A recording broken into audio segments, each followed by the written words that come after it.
Harry Potter, open world, role-playing elements. Hogwarts Legacy was a dream game for a lot of people, a game many had waited years for. The Harry Potter franchise hadn't delivered much in terms of video games since the early 2000s, with some of its underrated movie tie-in games, some of them. Hogwarts Legacy as of June of last year had sold north of 30 million copies, a total that most publishers in this industry dream of. But for Warner Brothers, it doesn't seem enough, as they've already given indication that its sequel, that went into full development recently, will incorporate live service elements. This push is what has brought upon the destruction of this AAA games industry. Success or failure, publishers want recurrent consumer spending, no matter a studio's expertise. These executives are wanting to take these big gambles, and what it means for us gamers is lesser products. The damage inflicted is not on a short-term basis either. We're seeing studios being gutted, with talent leaving in droves as they don't wish to work on live service slop. It's exactly what has happened to a studio like Rocksteady and a number of other single-player studios forced into this goldmine rush. PlayStation last generation dominated due to their focus on phenomenal single-player, narrative-driven experiences, and this generation it's been all about live services, with very little success to show for it. Financially, Sony may be fine, but in terms of quality content created this generation, the results have been dreadful. But this risk for many publishers is worth it, because just hitting on one of those live services means consistent revenue that lifetime could exceed the investment made into these risky service games. But for gamers, it's having to sit back and sort through minefields of absolute garbage and waiting longer than ever for sequels or new games from once beloved studios that no longer have the desire or talent to match the standards of a generation ago. The live service push has been a virus. But this brings us to Dragon Age The Veilguard, and this number, 1.5 million players in its first 2 or so months, while EA expected 3 million. The game underperformed, and the big thing about 1.5 million is that it didn't sell 1.5 million copies, it engaged, and that means that this number has been inflated a bit by Electronic Arts, who obviously isn't revealing the actual number of sales. But all indication is that BioWare underperformed here, and we talked about this in a separate video, but we're already seeing some of the damage that has been inflicted on the BioWare team that remains. Some of that was the game director of The Veilguard leaving for a better opportunity. She said that she did what she set out to with BioWare, and I just find that takeaway absolutely insane, because it looks like BioWare is pretty much just in name only at this point, and Dragon Age as a franchise is dead. And as somebody, creative in this industry, feeling that you accomplished something, I just find that insane. If you compare that 1.5 million figure with any of the other sales figures for the franchise, from Dragon Age Origins, Dragon Age 1, Inquisition, even the Mass Effect franchise, they were selling 1 million copies in its debut week. And the gaming industry has changed a lot in the last decade. There's more people playing video games than ever before, and I'm sure Electronic Arts thought that the Dragon Age franchise was going to grow, and that did not happen. So I can understand some of their dissatisfaction, but also understand that they contributed to this chaos. But yes, the Dragon Age director is now working at Wizards of the Coast on a new Dungeons and Dragons video game. She said this was a dream job she couldn't turn down, and look, I think she looked at the room, she realized Dragon Age is dead, there's nothing else, and her contributions were probably going to be her going to another EA studio, and that's something she didn't want to do. So yes, it is a little bit of damage control, and the reality is that Dragon Age The Veilguard was not good enough. And we have heard this statement coming from BioWare. This is something that was immediately given after my video, and it was the fact that BioWare said, as we announced in August 2023, we are changing how we build games to meet the needs of our upcoming projects and hold ourselves to the highest quality standards. A core team at BioWare is developing the next Mass Effect game under the leadership of veterans from the original trilogy, Mike Gamble, Preston Watamanuk, Derek Watts, Parrish Lay, and others. And keeping with our fierce commitment to innovating during the development and delivery of Mass Effect, we have challenged ourselves to think deeply, it's corporate speak, about delivering the best experience to our fans. We are taking this opportunity between full development cycles to reimagine how we work at BioWare. And if this wasn't clear, BioWare fired a lot of people that were responsible for Dragon Age The Veilguard. It's actually been said that the entire writing team, Veilguard, is now gone, no longer at BioWare. And I do trust, I will say this, I think that Mike Gamble, what he has said so far about this sequel is everything that you want to hear. I don't know if this is going to end up being a great game. I don't know if Electronic Arts is going to ruin it with some of the stuff we're about to get into, but I am a little bit more hopeful about the project right now, but also concerned, obviously, because BioWare hasn't put out a good game in, over a decade now? That's deeply concerning. They're 0 for 3 in my eyes. But yes, Mass Effect 5 is still years away away. It hasn't even actually entered production. It's in pre-production 4 years after an official announcement. This is why Electronic Arts, they've been giving us these little teasers, and a lot of people have said over the years, are we even going to see this game? And right now it remains to be seen. This studio, this game could be shut down in the coming years, especially if progress isn't good enough in the eyes of Electronic Arts' executives. But it has also been noted that now BioWare is under 100 employees, because this statement was damage control with the fact that they restructured and they laid off a lot of the talent that was responsible for the Veilguard. Consequences, people. These are consequences. And this is what it has been said. Dragon Age The Veilguard's writers and producers laid off as part of BioWare's restructuring. And some of the notable departures is BioWare's restructuring has led to the termination of the Veilguard's lead writer, Trick Weeks. He worked on some of the original Mass Effect Dragon Age games, and I think he was responsible for one of the most controversial characters in Veilguard. They are now gone. Lead editor Karen West Weeks, I think that's his wife, they left as well, or they were fired. Narrative editor Ryan Cormier as well, and then BioWare producer Jennifer Chaveri-Cott, associate game producer Daniel Steed, a senior product manager, project manager, senior system designer, and then senior writer Cheryl Chi, who wrote Dragon Age's Leilana, Isabella, Blackwell, and Harding, and cinematic designer Derek Wilkes were both moved to EA Motive. So yes, there have been consequences from Dragon Age The Veilguard, and the people saying that this game was actually successful and Electronic Arts just has enormous high expectations, I don't believe that. I think Electronic Arts definitely contributed to the chaos with their live service push all those years ago, and then they changed their minds. But at the same time, BioWare, this isn't the same studio that put out those amazing, the amazing Mass Effect trilogy, Jade Empire, KOTOR, and so on and so forth. The golden age of that studio, which was almost 20 years ago at this point. But it is worth mentioning now, Electronic Arts has discussed why they think Dragon Age The Veilguard failed, and you've heard some of the things I've talked about earlier on this video about live services, so you know the direction that this is going in. And it is one giant, big, fat-ass lie. EA suggests Dragon Age The Veilguard might have sold better if it was a live service, so what does this mean for Mass Effect 5? And I think the big problem here is Mass Effect 5 isn't the only problem. It's all of Electronic Arts if they have this mindset.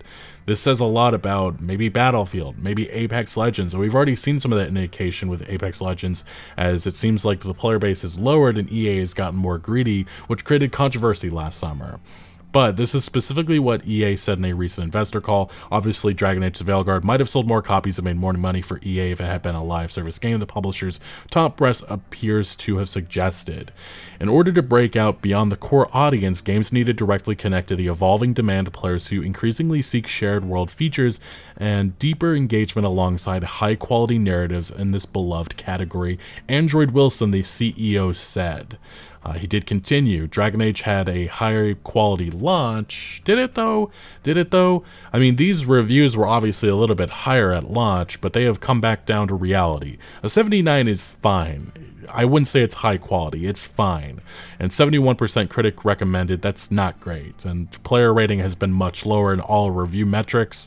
So I think there was definitely... This isn't a high quality launch. It shows that the BioWare talent that was around, they weren't good enough for what this franchise used to be. And that is going to be the measuring stick. And also the measuring stick of a game like Baldur's Gate 3, which in many ways feels like a spiritual successor to what Dragon Age Origins was doing all those years ago. But as we go on, Android Wilson said that Dragon Age had a high quality launch and was well reviewed by critics. The critics that got review copies, and EA limited it at launch, remember that, and those who played, and that's not true. However, it did not resonate with a broad enough audience in this highly competitive market.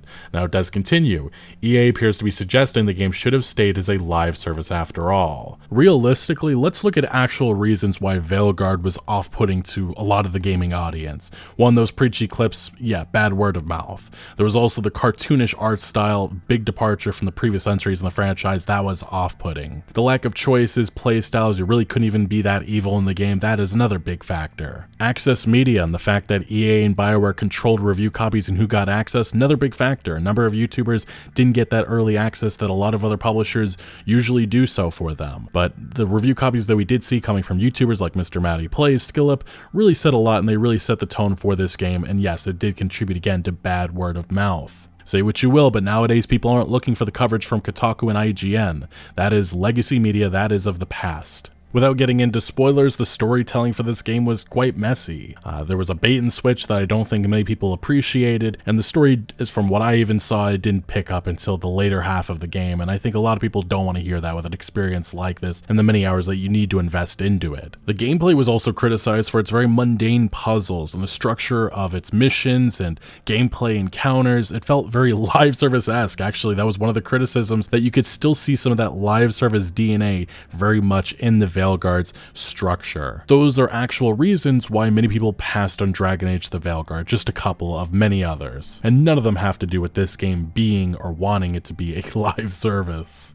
And yeah, Dragon Age The Veilguard underperformed, icing the competitive dynamics of the single-player RPG market, EA's chief financial officer Stuart Canfield said, leaving little wiggle room for how EA sees the genre's future. Historically, blockbuster storytelling has been the primary way our industry brought beloved IP to the players, Canfield continued. The game's financial performance highlights the evolving industry landscape and reinforces the importance of our actions to reallocate resources towards our most significant and highest potential opportunities.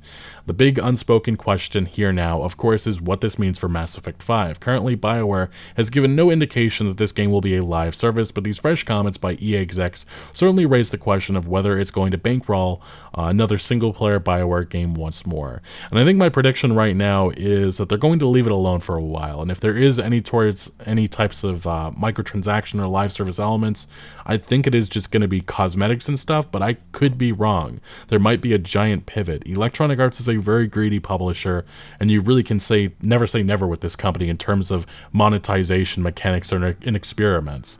I mean, hell, they are the ones who brought on the big loot box debacle all those years ago, and I wouldn't put it past them to try that again, maybe with a game like Mass Effect or even Battlefield.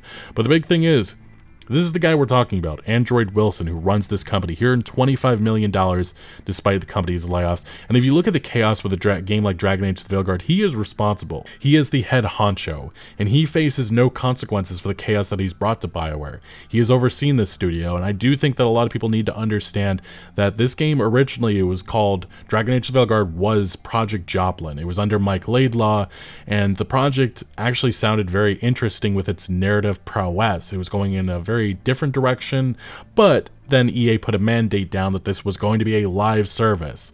But after Anthem, they changed their mind. So the game was rebooted a couple times. Project Morrison is what we ended up getting, which was The Veilguard. And again, I think most of the gaming audience was dissatisfied with the product that BioWare put together. And yes, BioWare seems to think that just because the game came out to mediocre reviews, it accomplished something, because most games that endure chaotic developments like this just never see the light of day. And I suppose that's an achievement, but I don't think it is, personally.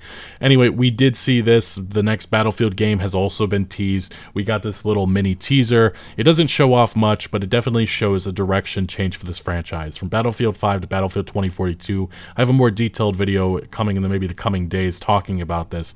But Battlefield feels like an actual Battlefield game based on this new footage. Battlefield 6, again, the destruction is very much there. You have soldiers that actually looks like soldiers. But the big thing about this game, I don't trust that it's going to stay like this.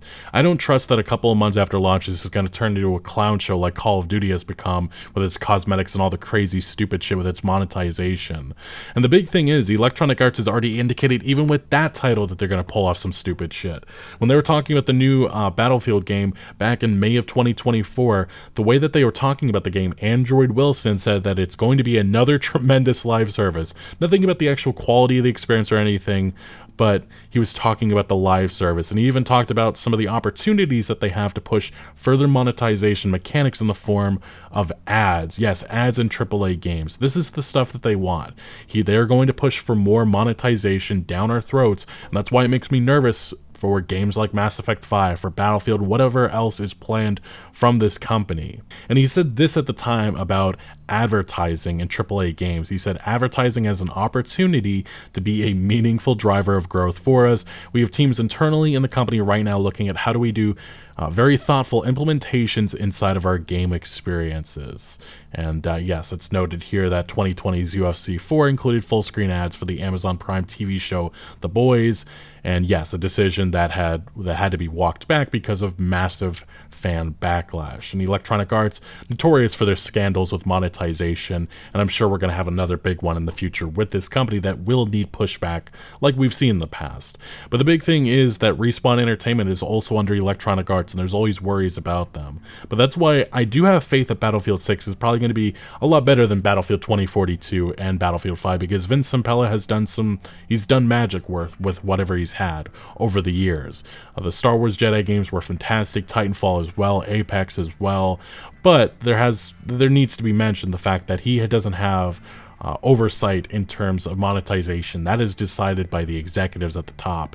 We've already seen Apex Legends last year ran into a massive scandal after they tried to add more monetization on top of the battle pass. I think they tried splitting it into two, and it was price hikes that were met to massive outrage, and the game being negatively reviewed on Steam. That is how people protest nowadays, and Electronic Arts deserves this outcry, and it makes me extremely worried for whatever's coming in the future. But yes, Apex Legends has been struggling for a while now. This was towards the end of last year. Apex Legends reaches lowest player count. Fans are worried, and recently we did hear that EA is considering Apex Legends 2.0, but right now Battlefield 6 is the priority. So apparently there's going to be some massive overhaul coming to Apex Legends in the future, because yes, they want to make sure that the revenue for this game is continuing on an upside up.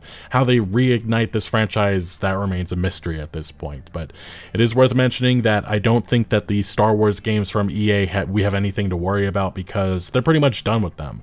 Android Wilson has for years voiced his displeasure with the fact that his predecessor, the previous CEO at EA, made a deal with Disney. So he doesn't like the EA deal with Star Wars. He doesn't want to do anything with that. So Star Wars Jedi 3, that's it. It's probably not going to have any monetization, anything. I think EA just wants to get that out, finish the trilogy, and move on, and just take it as what it is. But yeah, Star Wars under EA is pretty much dead at this point, and it doesn't seem like other publishers have had much success with it either. But the big thing about EA's comments about Dragon Age Veilguard failing because it didn't have live service mechanics, this is some of the reactions that we got from industry people. Chris Avalone, he said, EA believing a lack of live service is what makes a game underperform is very EA and incredibly unsurprising. Chris Avalone, known for his work on Fallout and KOTOR and Alpha Protocol, among many other entries. But there was also the fact that we heard from Mike Laidlaw, one of the former lead developers at BioWare over the years. He said, look, I'm not a fancy CEO guy, but if someone said to me the key to the successful single-player IP success is to make it purely a multiplayer game, no, not a spin-off, fundamentally change the DNA of what people loved about the core game to me, I'd probably quit that job or something. And he's speaking about himself, because this is exactly what happened. Laidlaw was working on Project Joplin, which was a proper successor to Inquisition. Then Electronic Arts gave them a mandate of turning it into a live service. Eventually, I believe a lot of the Dragon Age team was poured onto Anthem's development, and at that point, Laidlaw decided he had enough and he left the studio, and eventually Project Joplin was cancelled. And yeah, he continues here saying, just thinking out loud, of course, who'd be silly enough to demand something like that? And that's exactly what happened.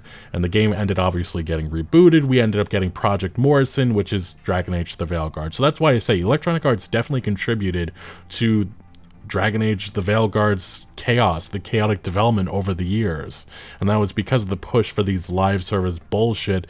And by the time that they realized that they didn't want to force this down BioWare's throats, the damage was done. It was too late. A lot of talent had already departed because they didn't want to make games like that. Now, we also heard from David Gator, one of the lead writers on the Dragon Age franchise years ago. He said, if I really dig into my empathy, I can kind of see the thinking here. Let's say you don't actually know about games. You're in a big office with a bunch of other executives who also don't know much about games. What are they all saying? Live games do big numbers, action games are hot.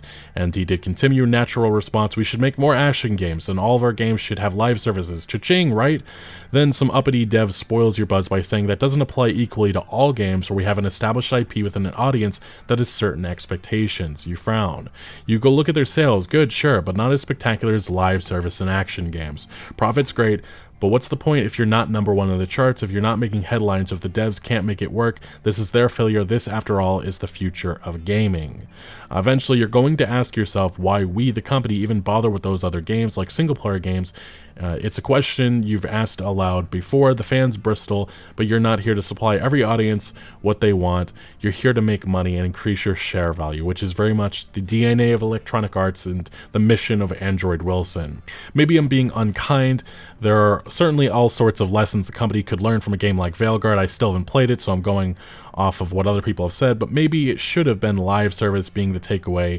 Seems a bit short-sighted and self-serving. And then Gator here decides to take an attack on the anti-woke crowd, which, say what you want, but the off-putting, preachy clips, that definitely contributed to bad word of mouth surrounding this game. But Gator does say, not that there's any shortage of that when it comes to deciding what a game doesn't do well. For the anti-woke crowd, for instance, there are woke games that do well and woke games that do poorly, and only the ones that did poorly did so because they were woke. So there's more about them than the game. My advice to EA, not that they care, you have an IP that a lot of people love deeply at its height. It sold well enough to make you happy, right? Look at what it did best at the point where it sold the most. Follow Larian's lead and double down on that. The audience is still there and waiting. And I think the truth is the audience is gone. I think the audience doesn't have faith in this BioWare, and they understand the BioWare that made Dragon Age what it was years ago with Dragon Age Origins, they're long gone. We also heard more people going after Electronic Arts.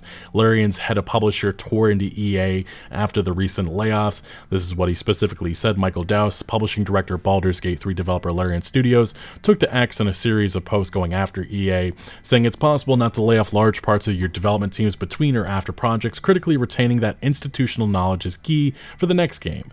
It's often used as an excuse to trim fat, and to an extent I understand that under financial pressure, but doesn't that just highlight how needless the aggressive efficiency of giant corporations is? He continues going, I'd understand if they were pumping out hit after hit, perhaps you could argue it's working, but clearly the aggressive streamlining layoffs aren't. It's nothing but cost-cutting in the most brutal sense. It's always people lower down the food chain that suffer when it's clearly strategy higher up the food chain that's causing the problem. And I actually do agree with this. I think that there's been zero consequences for the management at EA and many of these other publishers. They're continuing to rise on up in this industry, and I just find it absolutely insane. And even some of the lead figures behind the Veilguard as well, as we're seeing.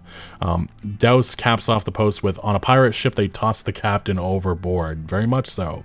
To make it absolutely clear, what I hate about the way layoffs are carried out is that they are done before decision makers know what to do with a studio, not as a result of figuring out a direction. This is consistently true. It's a short-term cost-saving measure at a huge human expense that doesn't solve a long-term problem. And I think the big thing is there's just so many problems with BioWare fundamentally.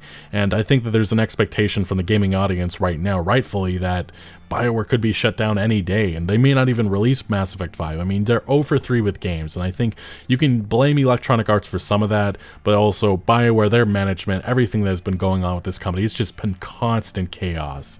And yes, a lot of that falls on the leadership at BioWare, and the fact that this studio is just, it's a shell of itself. But we did hear further from the Dowse. He did take to Twitter, somebody saying the problem was that they didn't trust and respect their successful devs years ago, very much so. This isn't talked enough about. The fact that a lot of BioWare talent, the key figures that made this studio who they are, they didn't get the respect and love that they deserved from inside of that building.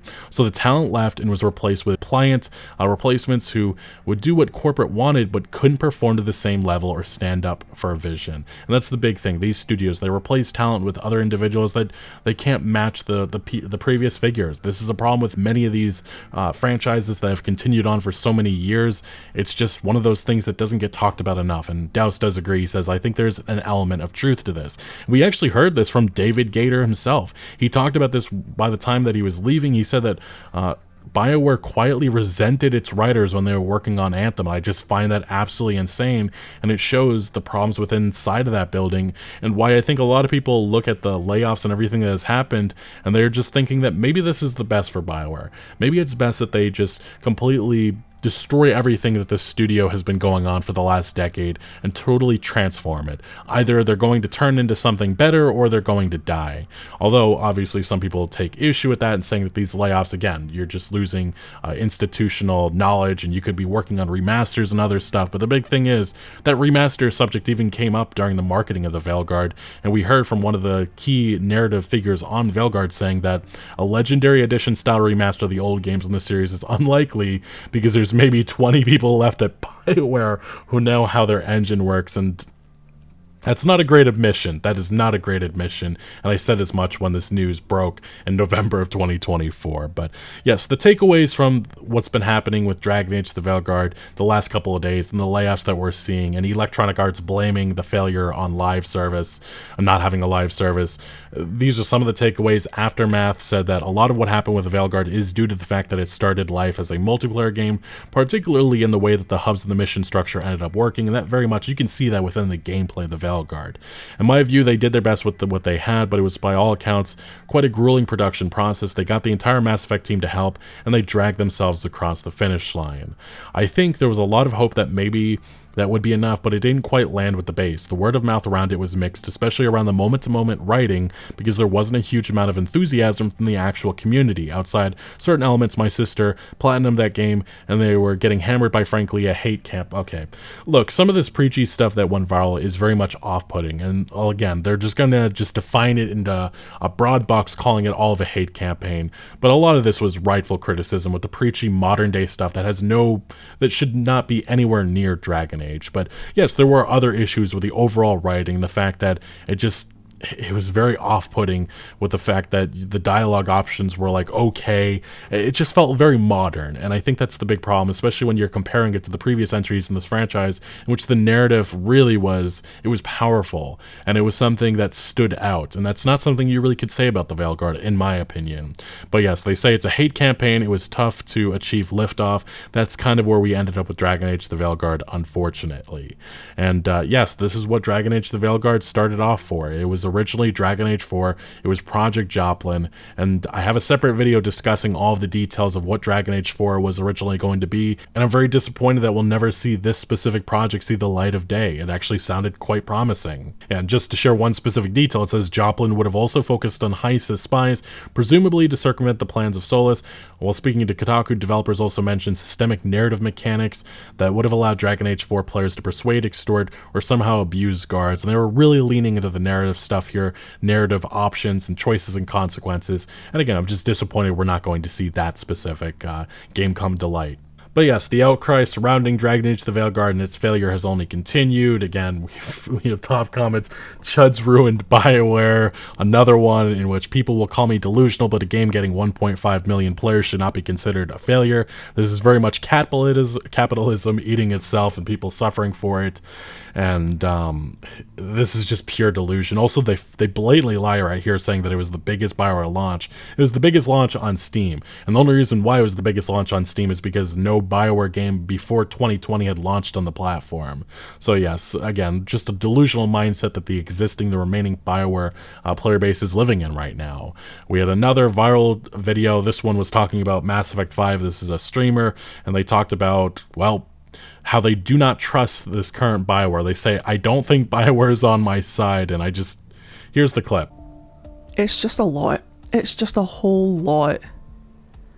Because now I'm in a position where I don't think BioWare is on my side. How do you have this takeaway? And I'm in a position now where for the first time, I don't think BioWare has the right intentions. The right intentions. I genuinely don't understand how these people don't realize that this entertainment company isn't doing that. The broad mass appeal is no longer there for this franchise. And a lot of that is to do with the political preachiness of the Veilguard and some of the other stuff that we've seen over the years with BioWare. And I understand a lot of people don't like the culture war stuff and are exhausted by it, but this was very much straight into the DNA of this game. And this did definitely contribute to the fact that this game had bad word of mouth. mouth. And yes, getting away from that stuff, I don't see how that BioWare's not on my side, doesn't have my intentions. They just need to make money. They need to make a good product, something that is as enjoyable as, again, the high standards that this franchise, this company used to be known for. And I don't know if they're going to be able to reach those, but BioWare being on your side, that's just an absolutely ridiculous statement to make. And for what it's worth, we're going to be waiting for Mass Effect 5 for many years. It's going to be a long time until we see what BioWare and I guess Electronic Arts is cooking up. Hopefully EA doesn't force any mandates on them, but we'll see, especially with these live service comments. It definitely has many people concerned about the future of BioWare and also just all EA studios at this point. But yes, right now they have under 100 developers at BioWare working pre-production on Mass Effect 5. BioWare doesn't require support from the full studio. EA moves some staff to other teams, and some of them have been permanently moved. So it's unclear how they're going to, once the game does go into full production, how they're going to bring in other individuals or other figures. Is it going to be some of this previous staff that worked on the Veilguard, or are they completely gone? But right now it is quite clear that Electronic Arts was quite dissatisfied with what BioWare produced, although their reasoning, it leaves it's frustrating, to say at the very least, because I don't think that they're learning any of the lessons that they should have been learning from this game, and it does definitely indicate that we're going to continue to see chaos in the future from this company, which maybe not too surprising, especially with EA's reputation in this industry. But anyway, what do you make of BioWare's future and Battlefield 6? Let me know your thoughts down in the comment section below. But thank you for watching. Make sure to leave a like if you did enjoy this video, or if you found any informative value. Consider subscribing for more videos like this, and I'll see you later.